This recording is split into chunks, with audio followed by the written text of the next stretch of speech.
রাজনৈতিক চাপানুতোর এতটাই তুঙ্গে ছিল যে প্রথম থেকেই নাম বাদ দেওয়ার ক্ষেত্রে এক প্রকার টার্গেট করা হয়েছিল সংখ্যালঘুদের, এমনটাই মনে করেছিল শাসক দল থেকে কংগ্রেস, এমনকি বামেরাও। এবার এসআইআর এর খসড়া তালিকা প্রকাশ পেতেই বোঝা গেল সব থেকে বেশি নাম বাদ গেছে কাদের। মালদহে এক প্রকার সংখ্যালঘুদের নাম রয়েছে বিচারাধীনের আওতায়, তবে সংখ্যাটা নিছক কোনো কম নয়।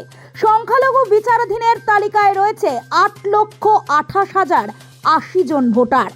সংখ্যালঘুদের পাশে দাঁড়াতে তাই ভোট বয়কটের হুঁশিয়ারি দিলেন কংগ্রেস নেত্রী মৌসম নূর।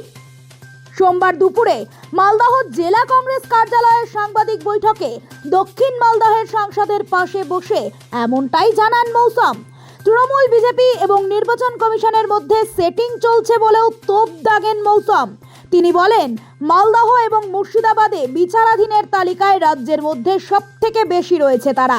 মেন অ্যাসেম্বলি আমরা যেটা বুঝতে পারছি, পুরো পশ্চিমবঙ্গে 70% মাইনরিটিদের নাম বাদ গেছে এবং মালদা মুর্শিদাবাদ জেলা ম্যাক্সিমাম মাইনরিটিদের নাম বাদ গেছে এবং এই কারণে তারা বিভাজনের রাজনীতি করছে। কিন্তু কংগ্রেস হচ্ছে একটা সেকুলার দল, কংগ্রেস এটার বিরুদ্ধে প্রতিবাদ করবে।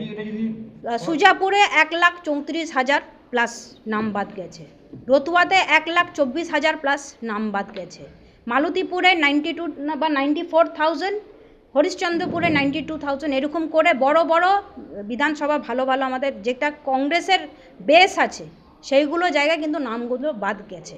এটা কংগ্রেসের বিরুদ্ধে কিন্তু পলিটিক্স চলছে আমরা মনে করি। এটা যদি সুরাহা না হয়, আমাদের দাবি, আমাদের কংগ্রেস লিডারশিপেরও দাবি যে যতদিন এটা সুরাহা না হয় আমরা চাই না যে ভোট হোক। এবং আমার ব্যক্তিগত এটা মতামত যে যদি এই পরিস্থিতিতে ভোট করানো হয়, এটা ফ্রি অ্যান্ড ফেয়ার কিন্তু ইলেকশন হবে না। তাইলে আমি মনে করি আমরা লিডারশিপের কাছে রিকোয়েস্ট, ডিমান্ড রাখবো যে ভোট বয়কট করা উচিত। আমাদের লিডারশিপ খারগেজি, রাহুলজি, প্রিয়াঙ্কাজি এবং যারা লিডারশিপ আছেন, আমাদের পিসিসি প্রেসিডেন্ট শুভঙ্কর বাবুকেও জানানো হবে।